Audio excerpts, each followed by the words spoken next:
Premièrement, je pense qu'enseigner une langue, ce n'est pas seulement la langue. Dans la langue, il y a aussi le côté culturel. Et pour avoir le côté culturel, il faut partir en France. Parce que si je n'ai jamais été partie en France, je ne vais pas comprendre tous les jeux de société, je ne vais pas voir comment les Français sont et je ne vais pas avoir ce type de l'esprit. Souvent, on dit que les Français ont l'esprit critique, qui est très demandé dans le DELF C1 d'ailleurs. Donc, ce sont le côté surtout culturel qui m'apporte beaucoup en étant un professeur. Parce que, par exemple, aujourd'hui, quand j'enseigne, je vais leur parler de la France, je vais leur raconter de ce que j'ai fait, de ce que j'ai goûté, de ce que j'ai rencontré.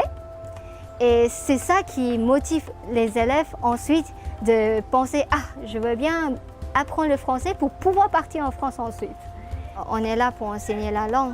Donc, de seulement utiliser la langue en Malaisie, d'apprendre la langue en Malaisie, ce n'est pas suffisant.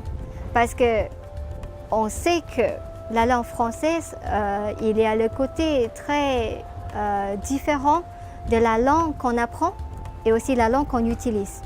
Quand je faisais ma formation en Malaisie, j'apprends la langue française, mais seulement dans les cours. C'est-à-dire, après les cours, je passe directement en anglais, en malais ou même en chinois. Mais quand je suis allée en France, quand je suis allée pour faire ma formation en France, je suis tout le temps dans un environnement du français. Et ça m'a forcé d'utiliser la langue, de pratiquer la langue. Et ça a vraiment beaucoup augmenté mon niveau de français surtout. À Besançon, j'ai regardé comment les professeurs enseignaient. Et ils utilisent, c'est surtout l'une de mes professeurs préférées, et ils utilisent beaucoup la technique orale, c'est-à-dire pour la compréhension orale et aussi pour l'expression orale. Elle nous a fait beaucoup parler. Et ça, je le pratique aujourd'hui dans mes cours.